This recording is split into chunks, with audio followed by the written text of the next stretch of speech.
Kwa neema ya Mungu, ujumbe wa leo ambao tutauangalia yamkini sio kitu kigeni, yamkini ni kitu ambacho ulishakifahamu, lakini kwa namna ambayo Roho Mtakatifu amenipa ukileta kwako, basi naamini kuna kusudi maalum kwako wewe mwana wa Mungu. Na ujumbe mwenyewe unasema chanzo cha kibali ni kwa Bwana, au kibali kinatoka kwa Bwana, kibali kutoka kwa Bwana. Ndio ujumbe ambao tutauangalia leo hii kwa neema ambayo Mungu ametujalia na ametupa. Baba, ninaomba ulibariki neno lako hili, likawe mbegu kwa watoto wako, kwa Watanzania, likawe mbegu kwa jamii inayotuzunguka, likawe mbegu kwa ulimwengu wote ambao unafuatilia vipindi hivi. Neno lako hili Bwana majeshi, neno lako hili mfalme, lisimwache hata mmoja, bali kwa kuwa ni neno likatalo kuwili. Neno lako ni upanga ukatao kuwili, basi likakatekate kila vipande vya adui, likakatekate kile ambacho kinatakiwa kukatwa kupitia neno lako hili. Kama ni kuonya likaonye, kama ni kufariji basi lifariji, kama ni kuinua linue, kama ni kuharibu na liharibu, sana kusudi lako na mapenzi yako Bwana wewe uonavyo vyema. Kupitia jina la Baba, Mwana, Roho Mtakatifu. Amen. Msingi wa somo letu natoka katika kitabu cha Matendo ya Mitume sura ya 10 kuanzia mstari wa 30 mpaka 35. Lakini sitaanza kwanza kusoma hicho kitabu. Tunaweza tukaangalia introduction au utangulizi kwa ajili ya kitu kinachoitwa kibali. Nimesema kibali yamkini sio mara ya kwanza kukisikia. Umekisikia sana kila mahali, yawezekana hata jana umesikia. Kibali tunaweza kusema ni hali ya mtu kukubalika au kupewa ruhusa na Mungu kufanya au kufanikisha jambo fulani. Ni hali. Maana yake sasa napozungumzia kibali, ninazungumzia kwa habari ya kiroho. Tukija kwa habari ya kimwili, kibali ni ruhusa rasmi inayotolewa na mamlaka au taasisi fulani ili mtu au kikundi cha watu waweze kufanya jambo fulani au jambo maalum kisheria au kwa mujibu wa kanuni zilizopo. Sasa mimi niko kuzungumzia habari ya kibali kiroho, yani kibali kutoka kwa Bwana. Kwa nini Roho Mtakatifu amenipa ujumbe huu kujifunza? Nilikaa nikatafakari najiuliza ni nini nilete kwa watu wa Mungu hawa. Lakini Roho Mtakatifu akanitafakarisha vitu kadha wa kadha. Akanitazamisha namna watumishi wengi au watu wengi au wapendwa wengi au Wakristo wengi au binadamu wengi huwa wanapenda sana au wanahitaji sana kitu kinaitwa kibali. Wanafurahia kukubalika kwa watu. Wanapenda kila mmoja akubaliwe na ndugu zake. Wanapenda na kila mmoja akubaliwe na watu ambao anawaongoza, kama ni kiongozi, kama ni mchungaji. Huwa anapenda sana akubaliwe na washirika ambao anawasimamia. Kama ni askofu, kama ni nabii, kama ni nani, wote hao huwa wanapenda wapate kibali kwa watu wanaoongoza. Bwana Yesu asifiwe sana.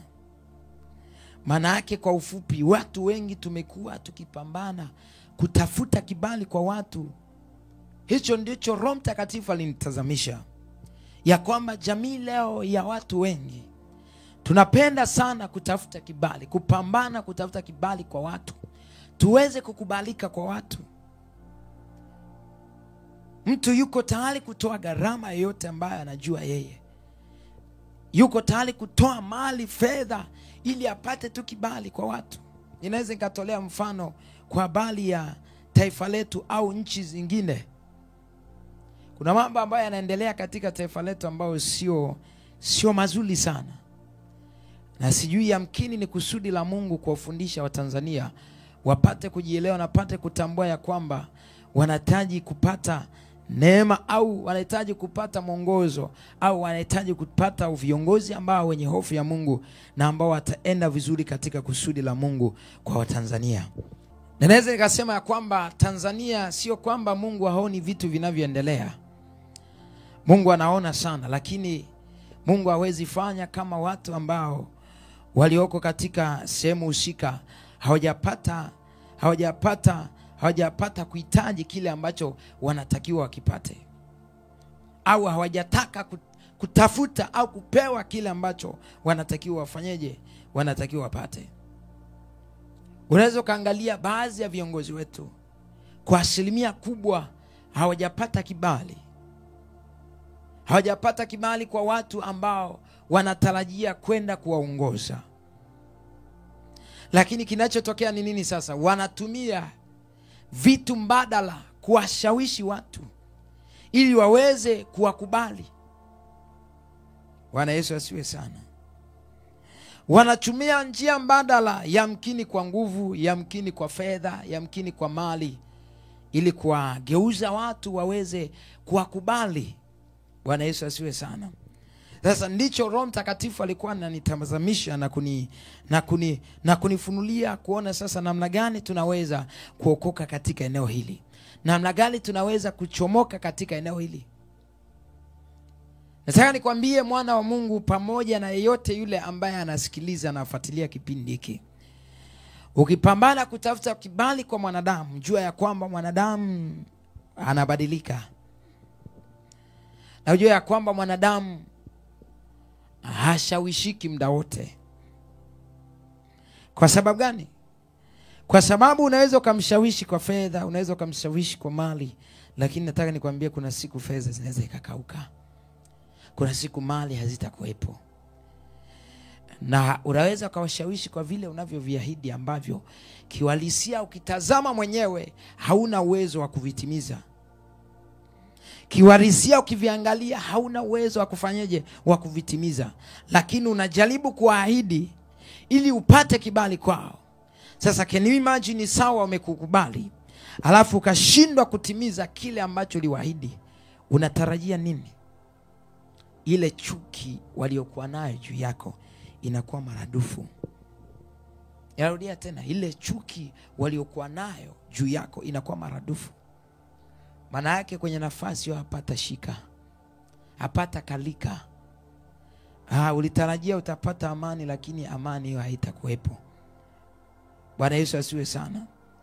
Unajua, nataka nikwambia kwamba pamoja na vitu unavyovipata, lakini kitu ambacho ni amani ya moyo ni muhimu sana kwa maisha ya mwanadamu kuliko mali au mshahara ambao unaupata kwa mwezi, au sifa ya kusimama kwenye eneo fulani, kwenye nyadhifa fulani. Amani ya moyo ni muhimu sana. Kuna watu leo hii wanakufa kwa kukosa amani ya moyo. Kuna watu kweli wana fedha, wana mali nyingi, lakini wanakufa kwa sababu mioyo yao haina amani. Mtu anaamua kweli ana fedha na magari, lakini moyo umekosa amani, mpaka inafika kipindi anaenda kujitundika, anajinyonga, anajimaliza mwenyewe. Na fedha anazo, mali anazo, ana nyumba nzuri, ana watoto wazuri. Yamkini huyo mtu alifikiria kwamba akipata mela, akipata mihela hiyo, akapata na majumba mazuri, akakaa yule, basi anajua ya kwamba basi maisha yangu yatakuwa yameenda vizuri. Nataka nikwambia kwamba kusimama eneo ambalo haukubaliki, hauwezi kuwa na amani hata siku moja. Inarudia tena, kusimama kwenye eneo ambalo haukubaliki, hata siku moja hauwezi kuwa na amani. Hawezi kuwa na amani. Kwa sababu pia wale ambao uko pamoja nao hawatakuwa na amani na wewe, kwa sababu hawakukubali. Sasa hicho ndo Roho Mtakatifu alinitazamisha ya kwamba watu wengi leo hii tunapambana sana kutafuta kibali kwa watu, lakini mbaya zaidi tunakuwa hatujapata kibali kwa Bwana. Tunakuwa hatujapata kibali kwa Mungu mwenyewe, lakini tunapambana kutafuta kibali kwa watu, kwa